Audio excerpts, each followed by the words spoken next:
Oke, selamat malam Sobat Subi semuanya yang sudah join malam hari ini. Ada Neng Eli, ada Neng Anissa. Halo, selamat malam, Sugeng Dalu. Ya, kita bertemu lagi Sobat Subi di malam hari ini ya. Jumat 20 Mei 2022 semoga dalam keadaan baik ya. Cuacanya juga cuaca yang cerah sekali. 1 jam ke depan kita akan sharing-sharing kembali teman-teman ya Sobat Subi semuanya. Bersama Neng Natasi, hari ini kita akan sharing-sharing seputar sorghum alternatif pangan masa depan ya, yang pastinya bakal menarik banget dan juga pasti bakal bermanfaat banget ya buat kita semuanya. Oke, sebelumnya selamat malam Neng Natasi, narasumber Selamat malam, halo Mbak Ika dan teman-teman Subiantik. Terima kasih yang udah join. Oke, apa kabar Neng malam hari ini? Alhamdulillah baik, sehat. Kabar juga Mbak. Oke, Sobat Subi, Neng Natasi ini adalah seorang owner ya. Beliau ini memulai usahanya sejak tahun 2021. Nah, sebelumnya boleh diperkenalkan dulu Neng Natasi kepada kita semua profil dari Ataya Sorghum sendiri itu. Silahkan Neng.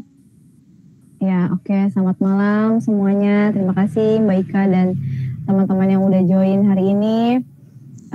Perkenalkan, salam kenal. Saya Natasi dari Ataya Sorghum. Jadi Ataya Sorghum itu merupakan suatu bisnis kecil atau UMKM yang bergerak di bidang kuliner yang memang kita spesialisasinya di produk olahan sorghum. Gitu. Jadi mungkin di sini teman-teman, kakak-kakak atau bapak ibu ada yang udah pernah dengar sorghum atau pernah makan sorghum. Nah, itu kita spesialisasinya di sana untuk membuat produk-produk olahan turunan sorghum gitu. Jadi sebenarnya tujuan dari Ataya Sorghum sendiri adalah mempromosikan atau mengkampanyekan gerakan makan sorghum kepada generasi muda gitu, karena yang saya tahu gitu ya, teman-teman saya, kemudian juga banyak generasi di atas saya, 2 tahun 3 tahun di atas saya juga banyak yang nggak tahu apa itu sorghum gitu. Sorghum itu apa sih, makanan atau apa gitu. Nah, makanya Ataya Sorghum mau mengangkat kearifan lokal itu lagi kepada generasi muda terutama di Jakarta, untuk kita tuh tahu loh kalau serealia kita tuh sebenarnya banyak, dan salah satu tanaman yang bisa kita manfaatkan untuk jadi pangan alternatif itu sorghum gitu. Jadi nanti kita akan bahas lebih lanjut ya di slide materi saya. Kurang lebihnya seperti itu ya untuk pengenalan dari Ataya Sorghum. Terima kasih Mbak. Oke, keren banget nih Neng Natasi. Oke, Sobat Subi, sedikit tadi penjelasan tentang sorghum ya. Jadi untuk sorghum sendiri adalah tanaman serbaguna yang dapat digunakan sebagai sumber pangan dan bahan baku industri. Sebagai bahan pangan, sorghum berada pada urutan kelima setelah gandum, jagung, padi, dan jelai. Sorghum merupakan makanan pokok penting di Asia Selatan dan Afrika Sub-Sahara. Sorghum mengandung 3 jenis karbohidrat, yaitu pati, gula terlarut, dan serat. Kandungan gula terlarut pada sorghum sendiri terdiri dari sulkosa, glukosa, fruktosa, dan maltosa. Sorghum juga mengandung serat tidak larut air atau serat kasar dan serat pangan masing-masing sebesar 6,5% sampai 7,9% dan 1,1% sampai 1,23%. Itu untuk penjelasan sedikit, mungkin kalau nanti ada yang kurang betul boleh dibenarkan nanti ya oleh Neng Natasi. Dan buat Sobat Subi semuanya di sini yang mungkin nanti ada pertanyaan ya mengenai materi yang malam hari ini akan disampaikan oleh Neng Natasi, silakan bisa langsung ditanyakan saja ya via room chat. Nanti akan saya bantu bacakan, dari Neng Natasi akan bantu menjawabnya. Oke, Sobat Subi semuanya, tanpa berlama-lama lagi silakan kepada Neng Natasi untuk langsung saja memaparkan materinya. Silakan Neng. Baik, terima kasih Mbak Ika dan teman-teman semua. Selamat malam ya sekali lagi. Terima kasih untuk yang sudah meluangkan waktu hadir di webinar kita malam hari ini. Oke, sebentar saya coba share screen. Oke. Ya, apakah udah tampil presentasi saya? Oke, sudah muncul Neng. Ya, oke, baik. Selamat malam teman-teman semuanya. Di sini saya Natasi dari Ataya Sorghum. Di room kita juga ada beberapa tim dari Ataya Sorghum juga ya. Oke, di sini saya akan sebenarnya lebih ke sharing ya, lebih ke sharing. Kemudian juga saya tidak akan menjelaskan secara detail karena sebenarnya basic saya juga bukan dari pertanian atau bukan dari kesehatan ya, karena nanti akan mengupas sedikit seputar kesehatan juga.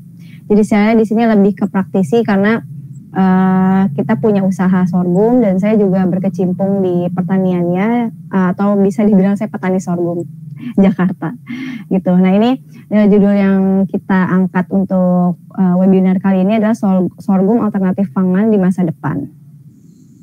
Nah ini ya sebenarnya kita akan lihat dulu nih kilas balik. Sebenarnya tanaman pangan yang umum dikonsumsi di Indonesia tuh apa aja sih? Mungkin teman-teman di sini udah banyak yang tahu ya. Ada padi, jagung, dan kedelai atau pajale ini disingkatnya. Nah ini 3 komoditas ini memang yang paling sering banget kita konsumsi sehari-hari. Mulai dari padi, itu dari kita jadikan sebagai nasi yang kita konsumsi tiap hari ya, makan 3 kali sehari pakai nasi. Kemudian jagung juga di sini menjadi komoditas paling tinggi juga di Indonesia karena bahkan dunia, karena bisa dijadikan tepung, bisa dijadikan sereal, dan dijadikan berbagai camilan ringan gitu. Kemudian ada kedelai. Nah, di sini kedelai juga sama punya peran penting juga dalam pangan Indonesia maupun dunia. Karena bisa dijadikan sebagai bahan utama untuk pembuatan tempe tahu gitu. Dan itu menjadi lauk sehari-hari masyarakat Indonesia. Karena kita sudah terbiasa dengan kacang-kacangan ya. Jadi pajale ini memang 3 komoditas yang paling sering banget kita konsumsi. Nah, kemudian konsumsi pangan yang paling besar itu adalah beras ya. Ini mohon maaf tulisannya Indonesia, ini harusnya Indonesia. Nah ini konsumsi beras paling besar itu lebih dari 95 kg per kapita per tahun. Kemudian konsumsi terigu ya meningkat tajam 10-18 kg per kapita per tahun. Dan konsumsi pangan lokal lainnya itu relatif kecil.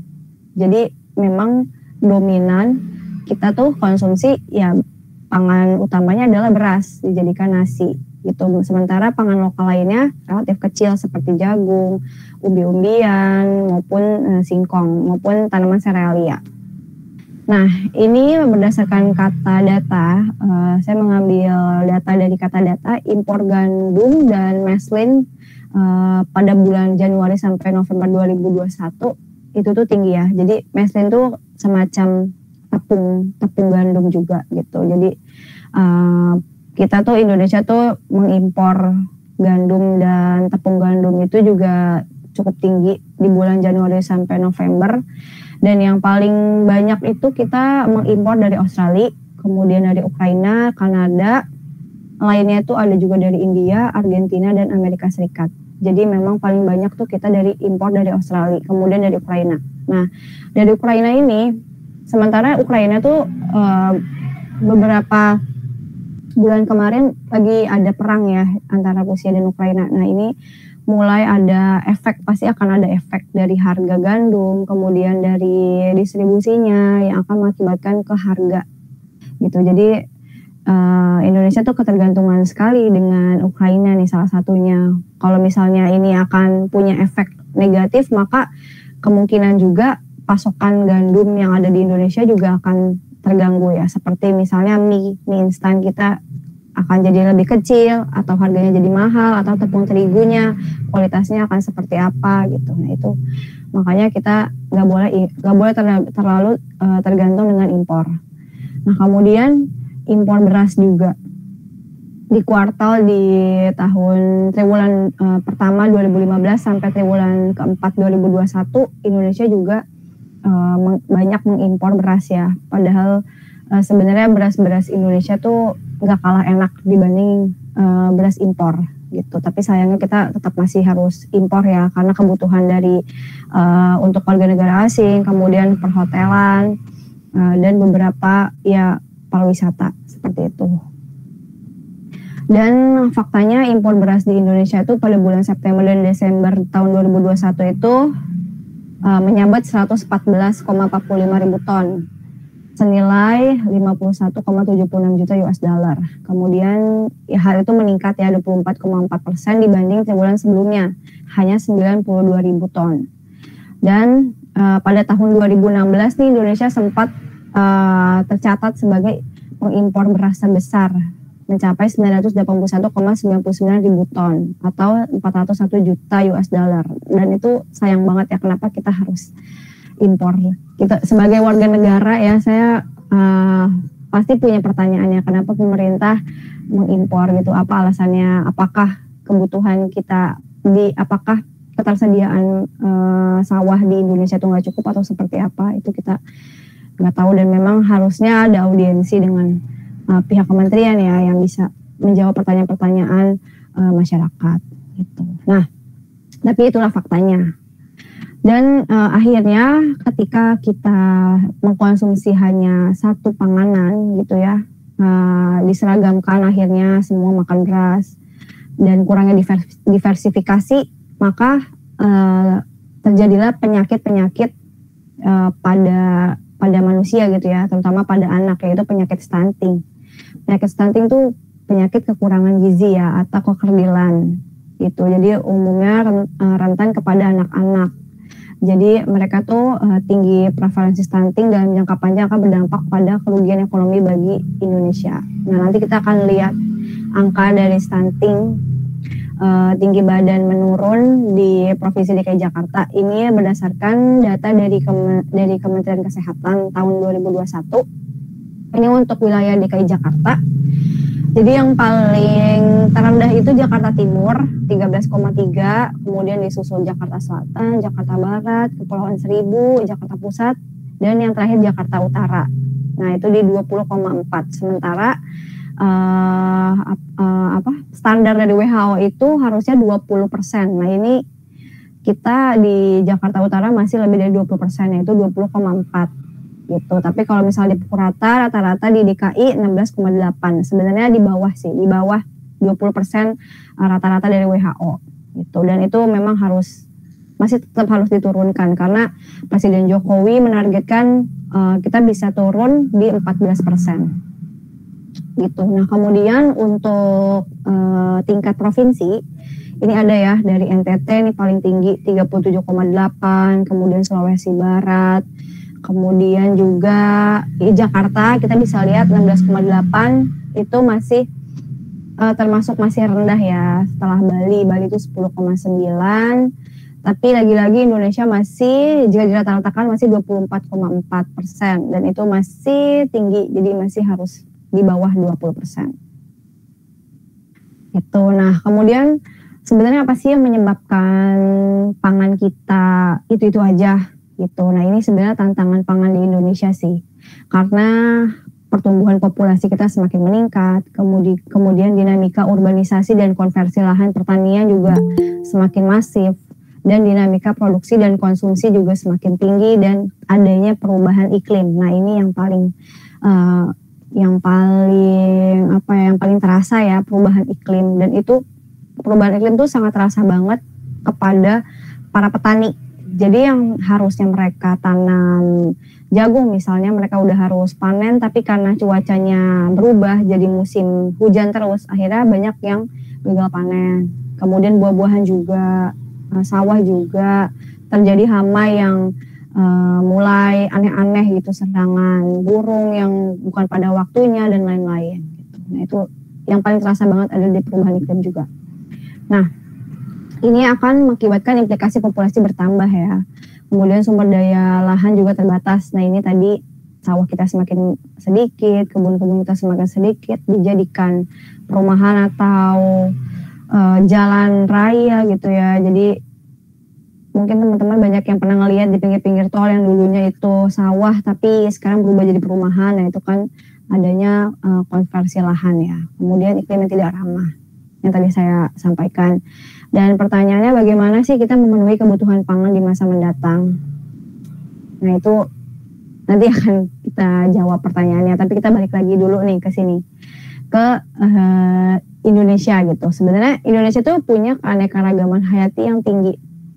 Karena kita tuh diapit di antara 2 benua dan 2 samudra, dan menjadi sumber keragaman hayati karena kita dilewati sama garis Wallace dan Weber.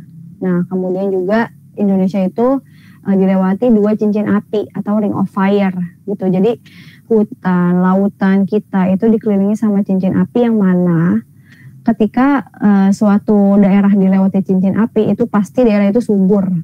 Nah makanya daerah-daerah yang ada gunung-gunung berapi itu pasti subur, daerah Malang, kemudian Kalimantan, kemudian daerah Jawa, pokoknya daerah-daerah yang dilewati cincin api itu pasti daerahnya subur.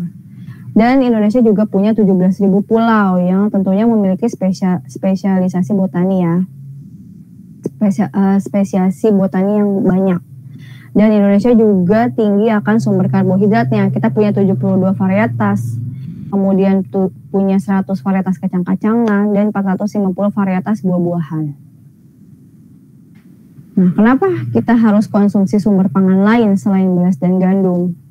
Nah, ini kita balik lagi karena agar tidak ada ketergantungan pada saat barang langka atau adanya bencana alam dan peperangan. Jadi kita memang harus punya security food sendiri, food security. Supaya pada saat ada bencana alam atau peperangan atau pandemi, pada saat pandemi kemarin kita tuh nggak kewalahan untuk cari impor di negara lain gitu. Kita punya ketahanan pangan sendiri gitu, dan membiasakan tubuh juga untuk mencerna pangan lainnya dan kebutuhan gizi seimbang bagi kita gitu. Kadang makanya kita makan tapi sebenarnya kayak kok kita makan gitu ya, selalu makan tiga kali sehari tapi kayak badan kita tuh nggak, kurang fit, terus juga kita kayaknya nggak sehat, obesitas. Nah itu mungkin gizinya yang kurang seimbang. Apakah kita makan makanan yang sesuai dengan gizi yang kita butuhkan atau enggak? Nah kadang kita lupa di hal-hal tersebut. Nah padahal sebenarnya diversifikasi pangan kita tuh banyak banget. Dan salah satunya itu adalah tanaman serealia ya, tanaman yang termasuk dalam rumput-rumputan. Nah ini ada padi nih yang kita konsumsi setiap hari. Kemudian ada jagung, ada gandum. Gandum tuh di sini kita di Indonesia masih impor ya, karena Indonesia belum negara yang iklimnya tuh tidak bisa cocok untuk ditumbuhi gandum.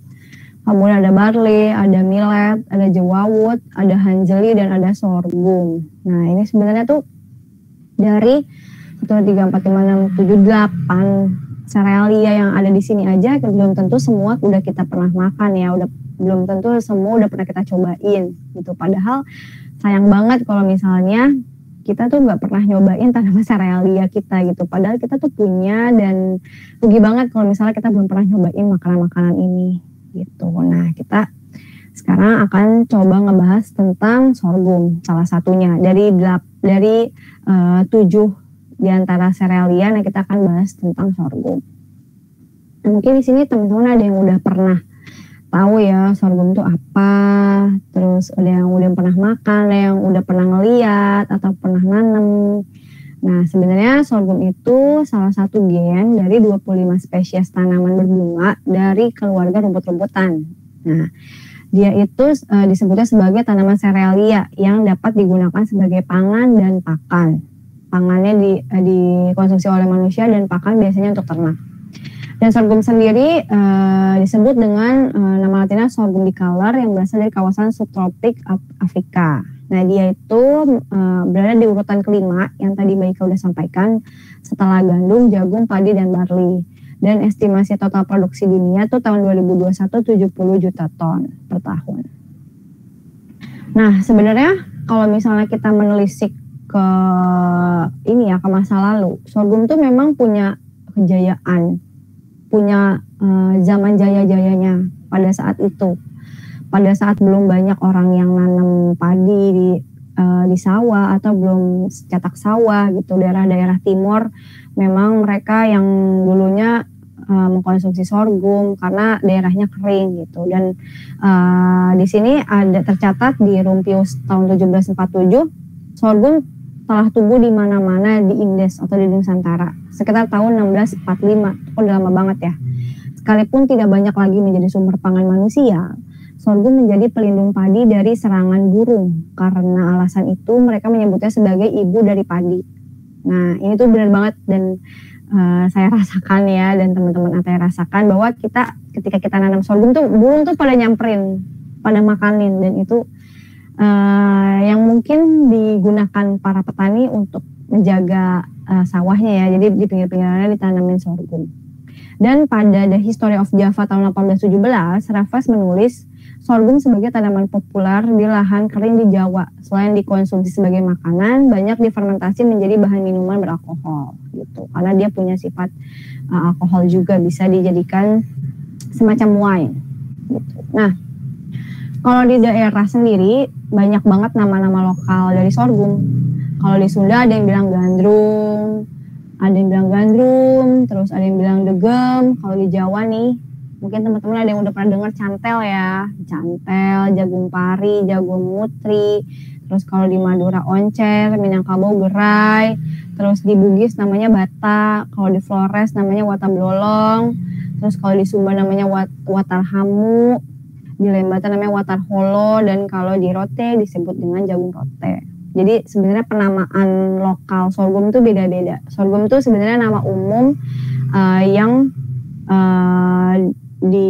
yang disamaratakan semua negara menyebutnya sorghum karena itu nama dari salah satu nama ilmiah sorghum bicolor. Nah, kemudian 4 jenis utama di Indonesia nih berdasarkan pemanfaatannya. Kalau biji sorghum tentu dijadikan pangan ya atau pakan. Kemudian sorghum manis atau seed sorghum itu bisa dijadikan sebagai sirup, alkohol.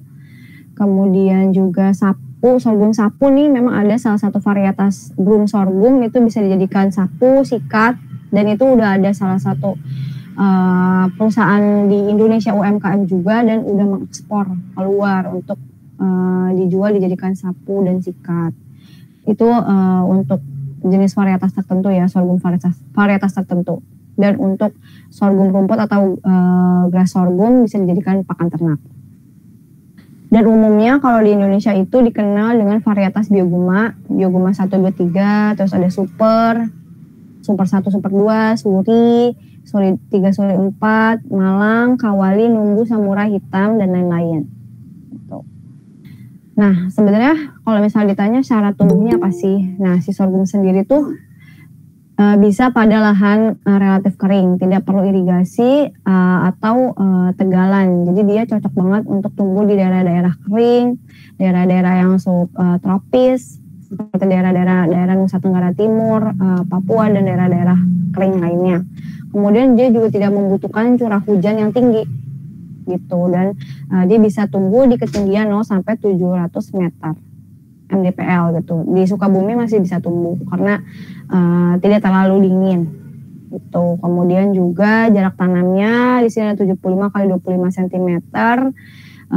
Bisa ditumbuhi 55.000 pohon dalam 1 hektar, atau untuk ukuran 75 kali 20 cm 65.000 per hektar.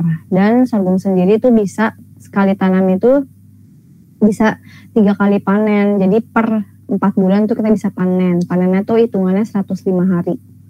Kurang lebih 3-4 bulan.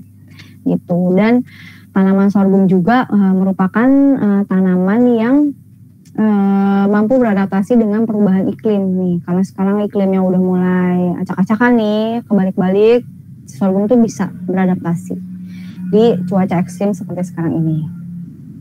Nah, ini ada pemberdayaan petani sorghum juga ya. Jadi kita membantu ketika kita mengkonsumsi pangan sorghum, kita juga telah membantu petani-petani yang ada di daerah gitu. Karena sebenarnya banyak juga sih petani sorghum yang ada di daerah, tapi mungkin karena demand-nya rendah, akhirnya ya banyak yang tidak minat untuk berkecimpung di budidaya sorghum. Dengan kita mengkonsumsi sorghum, kita telah memperdayakan petani sorghum di daerah.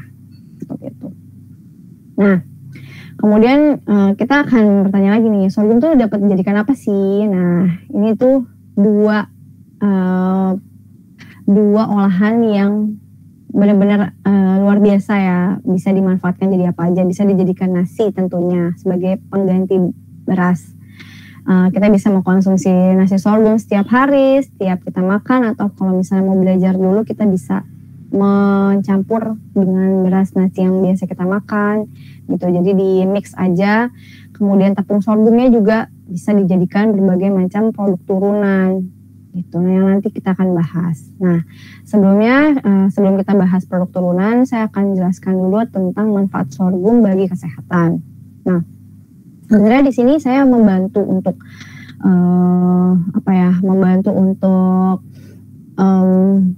memberitahukan aja bahwa banyak sekali manfaat bagi kesehatan jika kita mengkonsumsi sorghum gitu ya. Tapi saya bukan ahli gizi atau dari bidang kesehatan, jadi mungkin saya tidak secara detail akan menjelaskannya. Tapi sorghum sendiri itu baik untuk kesehatan pencernaan ya, karena dia punya kandungan serat yang tinggi dan berfungsi untuk meningkatkan sistem pencernaan.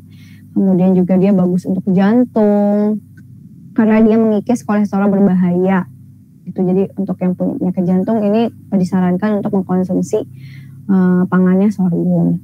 Kemudian mencegah kanker juga karena dia punya antioksidan yang lebih efektif untuk mengurangi pertumbuhan berbagai jenis kanker termasuk kanker kerongkongan. Kemudian dia juga pengontrol diabetes. Nah, kenapa dibilang pengontrol diabetes? Karena sorghum tuh rasanya tuh nggak manis. Dia tuh plain, rasanya tuh nggak ada rasanya. Jadi kalau kita biasa makan nasi tuh kalau lama-lama dikunyah kan dia manis ya, karena dia punya glukosa. Nah, sementara sorghum tuh nggak punya glukosa, jadi dia rendah sekali gula. Jadi sangat cocok untuk penderita diabetes gitu. Ini banyak juga konsumen Ataya yang dia orang tuanya punya diabetes, akhirnya dia coba untuk beli sekilo 2 kilo beras sorghum ke Ataya dan akhirnya udah mulai terbiasa untuk mengkonsumsi sorghum sambil dibarengi mengurangi makan nasi dan diganti dengan beras merah dan sorghum gitu. Kemudian juga mengontrol celiac ya. Celiac itu kayak alergi pada gluten gitu. Jadi ada tuh beberapa teman-teman yang punya alergi celiac, alergi gluten. Jadi dia tuh kulitnya tuh agak ruam, terus juga dia kadang suka mual kalau terlalu sering makan gluten ya atau terigu gitu. Karena terigu atau gandum itu punya unsur gluten dan itu kalau dikonsumsi secara berlebih itu akan punya dampak negatif terhadap tubuh kita. Nah, terus juga sorghum juga punya manfaat untuk kesehatan tulang ya, magnesiumnya tinggi, jadi dapat menyerap kalsium dalam tubuh. Kemudian juga baik untuk perkembangan sel darah merah, karena sorghum mengandung tembaga yang dapat membantu meningkatkan penyerapan zat besi ke dalam tubuh. Apalagi untuk yang menurunkan resiko anemia.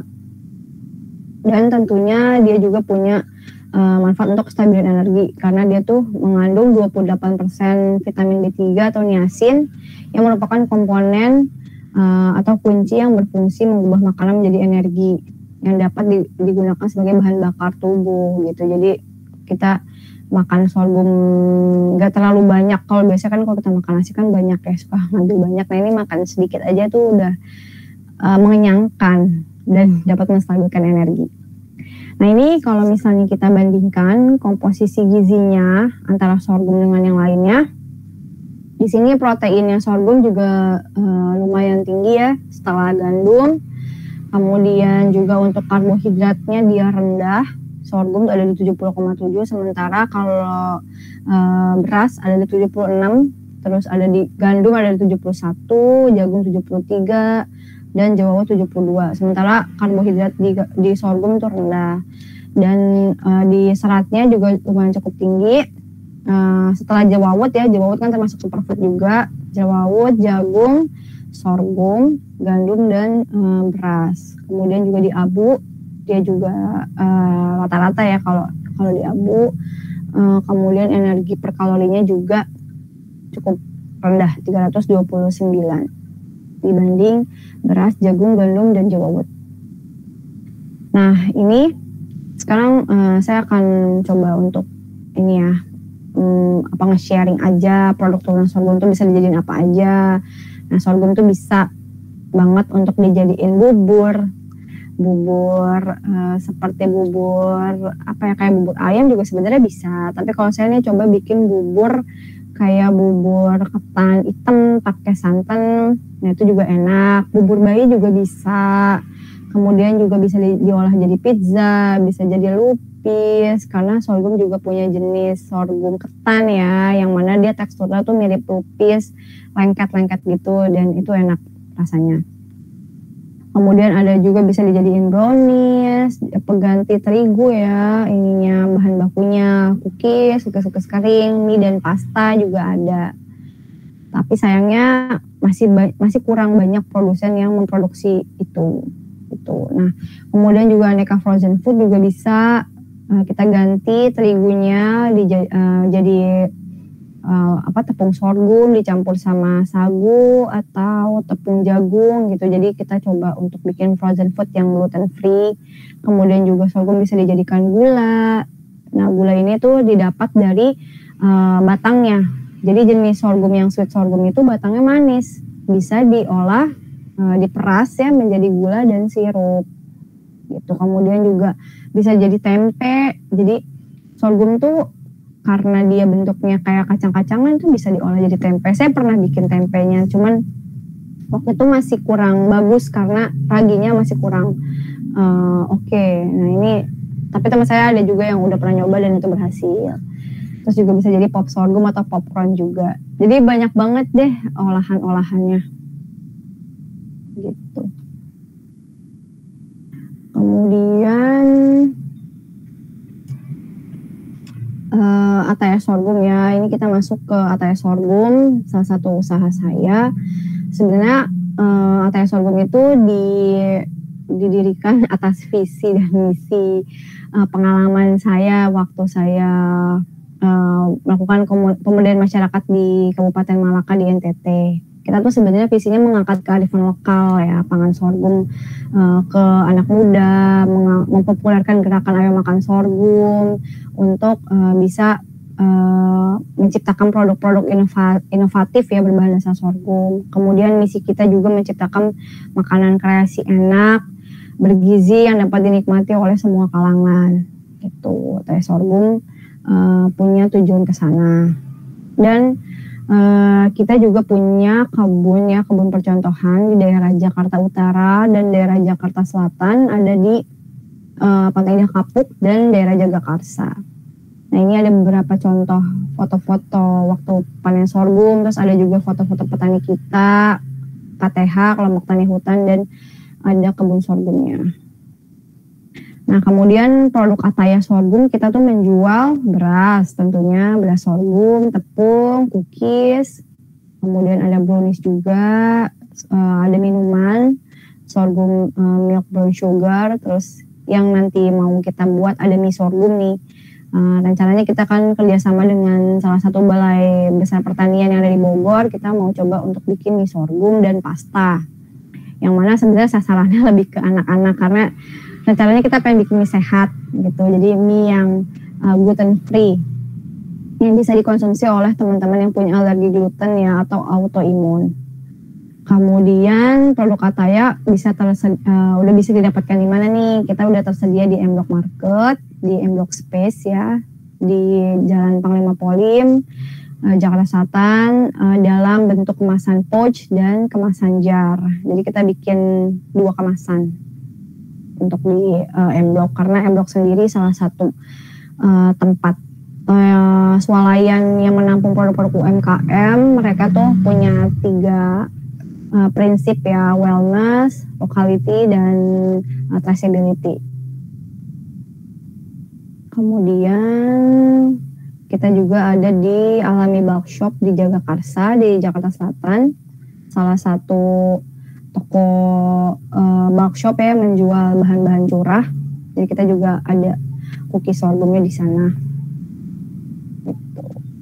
Dan juga tentunya ada di marketplace, di Tokopedia dan di Shopee. Ini rumah produksi kita ada di Jalan Rawa Indah, Jati Cempaka, di Pondok Gede. Kemudian ada email dan sosmed dan marketplace kita di @atayasorghum. Kalau teman-teman berminat untuk main ke rumah produksinya, boleh banget, kita bisa sharing-sharing seputar sorghum atau main ke kebun kita juga boleh. Oke, mungkin sekian presentasi dari saya. Terima kasih atas perhatiannya. Dan nanti akan kita lanjut di pertanyaan jawab. Terima kasih, saya kembalikan ke Mbak Ika. Oke, keren banget ya. Di situ sudah ada penjelasannya tadi teman-teman ya, itu dari awal. Itu benar-benar banget ya, dari awal sorghum ya. Terus juga ada apa tadi apa contoh-contoh produksi dari Ataya sorghum juga ada dijelaskan di situ. Itu keren banget. Nah, dari Neng Natashi nih. Itu kan kita kan ada beberapa tadi ya, ada gandum, ada jagung dan juga ada beberapa tanaman yang lain. Alasan dari Neng Natashi memilih sorghum itu apa sih, Neng? Oke. Iya Mbak, sebenarnya kalau ditanya alasan, sebenarnya itu berawal dari pengalaman ya. Pengalaman saya waktu saya mendampingi kelompok pemberdayaan masyarakat atau mama-mama di Kabupaten Malaka di NTT. Pada saat itu saya bekerja di salah satu perusahaan swasta di bagian CSR. Waktu itu kita mau bikin program pemberdayaan masyarakat. Nah pada saat itu tuh saya tuh dan tim mapping, social mapping ke daerah itu, ke desa Lawalu, Rabasa, mencari apa sih kearifan lokal yang ada di sini, pangan lokal yang ada di sini yang udah mulai punah. Nah ketemulah kebun sorghum gitu, dan akhirnya kita nanya-nanya sama orang lokal di sana. Oh ya dulu tuh sorghum tuh pernah ditanam besar-besaran di sini kakak, katanya. Pernah waktu zamannya Menteri Dahanan Iskan pernah ditanam ratusan hektar, katanya bakal diserap sama salah satu perusahaan mie terbesar di Indonesia, tapi ternyata proyeknya gagal dan tidak terserap oleh perusahaan tersebut gitu. Dan akhirnya petani kecewa, terus mereka buang sorghumnya ke jalan-jalan, terus ngejual jadi pakan babi. Dibuang-buang gitu ya, mereka marah dan akhirnya yang mereka rugi gitu. Nah dari situ saya jadi kayak mikir, sayang banget ini sebenarnya superfood loh, dan ini tuh harganya mahal kalau misalnya di Jakarta, tapi kenapa di sini mereka nggak mau makan karena mereka punya anggapan bahwa yang makan sorghum itu orang miskin gitu. Jadi generasi mudanya udah nggak mau makan lagi sorghum, mereka lebih pilih makan nasi karena gengsi dibanding makan sorghum. Sementara yang makan sorghum itu nenek-nenek, kakek-kakek, ina-ina mereka gitu. Jadi saya dari situ kayak pengen nih membawa sorghum ini ke Jakarta supaya jadi populer lagi gitu. Sebenarnya dari situ Mbak, terus saya uji coba tahun 2019 di Pantai Indah Kapuk dan akhirnya numbuh gitu. Terus juga kita alhamdulillah bisa kerjasama juga sama salah satu dinas di DKI untuk budidaya kebun sorghum percontohan di Jakarta. Oke. Itu baik Kak. Keren banget. Berarti itu dilakukan oleh komunitas ya Neng ya? Atau dari Neng Natasinya? Ya, jadi saya punya komunitas sama teman-teman namanya Lestari Mangrove dan Alam, dan itu kita awalnya fokusnya di konservasi mangrove. Cuman karena pandemi kita banyak yang nggak bisa keluar ya untuk konservasi mangrove lagi karena kan keterbatasan situasi. Akhirnya kita coba deh apa ya yang kiranya bisa masih bisa tetap kita lakukan, yaitu ya nyoba-nyoba untuk eksperimen budidaya sorghum gitu. Saya bawa benihnya dari NTT, saya coba tanam di Jakarta karena pada saat itu kan kita nggak bisa kemana-mana ya, nggak bisa ke luar kota juga. Akhirnya kita nyoba, tumbuh gitu, dan akhirnya ya udah dari situ karena kita penasaran akhirnya kita perluas kebunnya gitu Mbak. Oke. Ini benar-benar dari komunitas. Sisi Neng Natashi ya, jauh-jauh dari NTT dibawa ke Jakarta, dan ternyata di Jakarta itu sudah dikelola dan sudah mulai berkembang ya Neng ya. Semoga nanti kedepannya jauh lebih baik lagi dan pastinya jauh lebih sukses ya Neng. Iya amin Mbak, kita juga masih belajar banget nih. Oke, tapi udah keren banget loh Neng. Oke, selanjutnya kalau dari perbedaannya sendiri antara sorghum dan juga gandum itu apa sih Neng?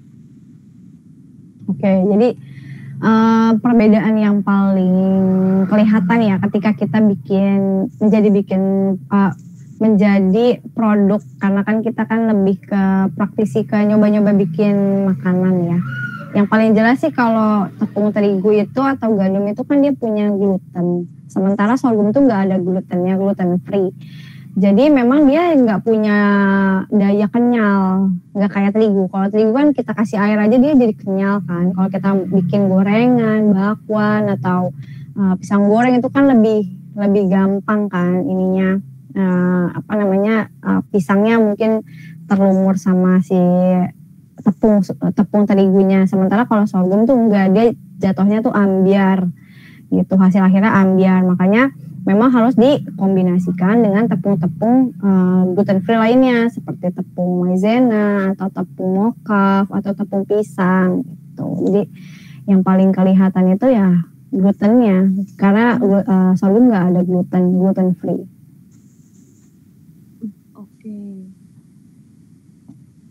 Seperti itu Mbak. Oke. Ya, kalau selama ini nih, mungkin kalau dari testimoni ya dari customernya Ataya yang sudah berlangganan nih dengan Ataya, kalau dari tepung sorghumnya sendiri itu biasanya digunakan untuk apa saja sih Neng Natashi? Ya, kalau untuk tepung sorghum kita memang sejauh ini kita banyak gunakan untuk menjadi cookies ya. Paling banyak kita gunakan untuk menjadi cookies, kue kering.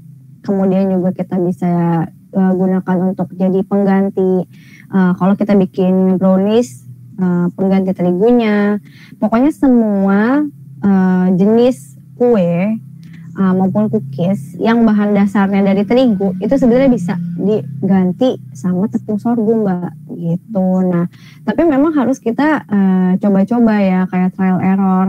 Kalau misalnya jumlah takarannya apakah 1:2, 3:1 dengan tepung lainnya, atau tepung singkong, tepung mokaf atau tepung jagung, tepung almond. Nah itu harus dicampur atau harus dicampur. Pokoknya semua jenis cookies maupun kue tradisional, selama itu dari tepung terigu bahan utamanya, itu bisa diganti jadi tepung sorghum. Oke. Nah, Neng Natashi, mengapa sih sorghum itu dipastikan dapat digunakan sebagai pendamping beras? Ya, karena sorghum tuh kaya akan serat. Kita kan sebenarnya kan makan itu, cuman ini koreksi ya, kalau misalnya mungkin ada teman-teman dari ahli gizi yang bisa sharing juga. Makan itu kan sebenarnya kalau yang awam tahu tuh sebenarnya nyari kenyangnya kan. Kita tuh makan karena lapar, kita berhenti makan tuh karena kita kenyang. Sementara butuh karbohidrat juga kan. Dan zat-zat lainnya yang kita perlukan bagi tubuh. Nah, sementara sorghum itu tuh punya semuanya. Punya serat juga, proteinnya juga tinggi. Terus juga dia juga kalsiumnya tinggi, ada antioksidannya gitu. Jadi kalau kita mencari kenyangnya, mencari serat, nah ini bagus banget untuk pengganti nasi karena dia tuh cepet ngenyangin Mbak. Jadi kita tuh kalau untuk perempuan kan biasanya makannya nggak banyak ya.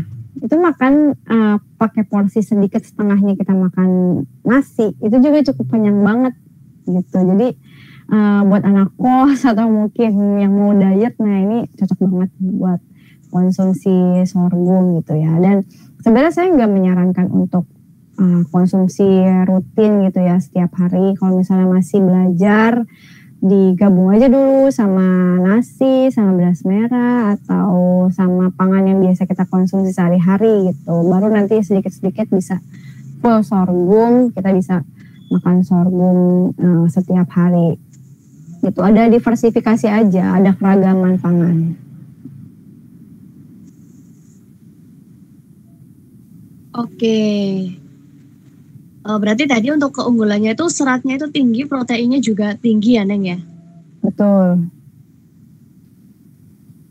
Oke. Terus kalau baiknya itu mengkonsumsi, mungkin kalau dari beras sorghumnya itu berapa hari sih Neng nasi sorghumnya itu? Ya. Sorghum tuh sebenarnya bisa pengganti seperti nasi ya. Kita makan 3 kali sehari juga cukup. Bahkan yaitu dengan porsi yang lebih sedikit dibanding kalau kita biasa makan nasi. Atau misalnya jangka panjangnya kita mau makannya setiap hari juga nggak apa-apa, karena aman banget untuk kesehatan kita, nggak ada efeknya. Bahkan kalau misalnya mau testimoni nih, saya sebagai pengkonsumsi sorghum udah 2 tahun. Dulu paling banyak tuh saya konsumsi sorghum tahun 2020 waktu pas pandemi itu, 2020, 2021 tuh saya makan sorghum hampir tiap hari gitu. Nah itu alhamdulillah berat badan saya stabil, terus juga nggak gampang nggak gampang, maksudnya kita tuh karena mengkonsumsi sorghum nggak malas gerak. Karena kalau misalnya kebanyakan makan nasi kan kadang kita kalau udah kenyang tuh kayak malas gerak gitu ya. Nah ini kalau misalnya habis makan sorghum tuh nggak malas gerak, terus juga kayak lebih enak aja gitu ke tubuh gitu sih. Jadi ya memang harus dicoba sih Mbak kalau misalnya pengen tahu efeknya seperti apa ke tubuh kita. Oke. Terus kalau misal nih Mbak, porsinya kalau ditambahin nih, itu ngaruh nggak sih kalau ke apa ya, supaya jadi lebih berisi gitu tubuhnya? Boleh lah ya, saya nanti tertarik deh.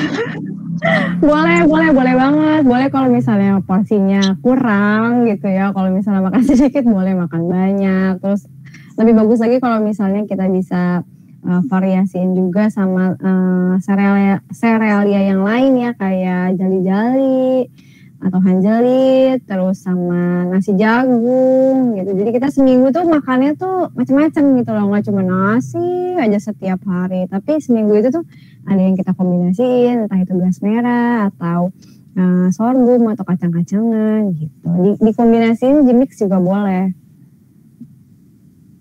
Oke. Bisa deh ya, besok-besok dicoba. Ya. Oke, selanjutnya kenapa sih Neng Natasi sorghum itu dikatakan sebagai tanaman yang memiliki produktivitas tinggi?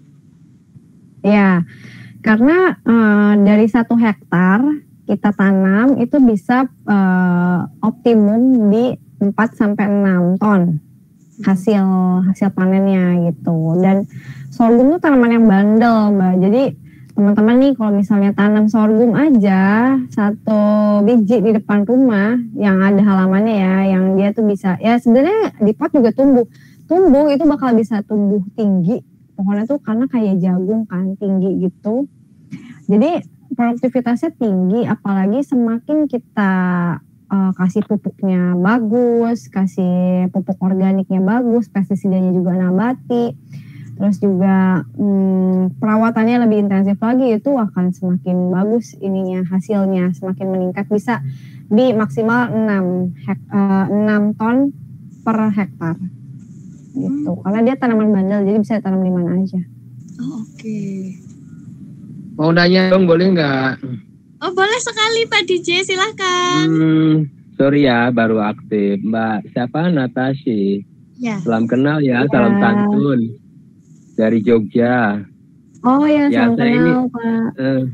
Saya ini kan juga cukup mengapresiasi alternatif nasi gitu loh. Indomie maksudnya. Enggak, maksudnya begini.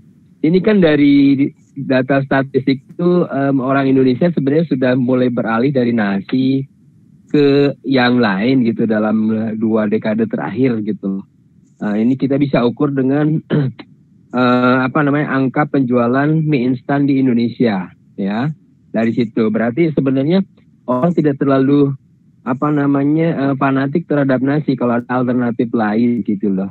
Ini bukan hanya sebagai opsional penyeling makanan ya, makan maksudnya yang makan pokok nih. Ya. Dan saya tahu memang sorghum itu sebuah zat ataupun bahan pokok yang cukup nutrisinya banyak di situ ya, selain karbohidrat juga di situ kalau nggak salah ada protein juga ya Mbak ya. Iya betul Pak. Gitu seperti gandum gitu. Memang gandum bukan tanaman endemik sini. Nah begini pertanyaan saya sebenarnya, bukan pertanyaan. Jadi sorghum itu kan bukan tanaman orang Jawa, bukan tanaman Pulau Jawa ya, dimana kondisi tanahnya harus kering, banyak matahari, mungkin seperti di Flores di daerah-daerah sana lah seperti itu. Ini saya ya gitu. Jadi waktu dulu itu kan ada sebuah gerakan yang menjawakan orang non Jawa gitu dengan pembukaan lahan-lahan sawah yang harus ditanami oleh nasi.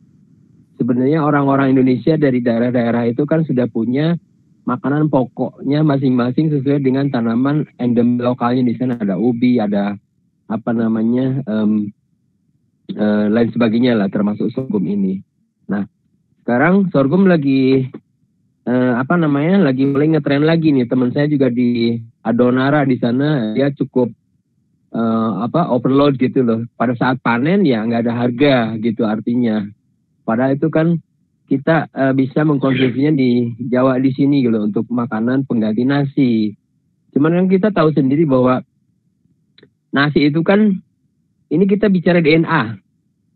DNA-nya orang Indonesia, DNA-nya orang Jawa gitu loh. Khusus ke situ loh ya. Nah, sebenarnya jadi umpamanya gini, kalau kita biasa makan nasi tiba-tiba dimasuki oleh sorghum gitu, yang notabene sistem kita bilang, ini apa ya, sesuatu masuk ke tubuh gue gitu loh. Ini bisa jadi kategorikan racun gitu. Bisa aja seperti itu nih kalau sistematis saya berpikir nih ya Mbak. Jadi sebenarnya kita ini supaya bisa menjadikan alternatif sorghum itu sebagai alternatif selain jagung, nasi jagung gitu ya.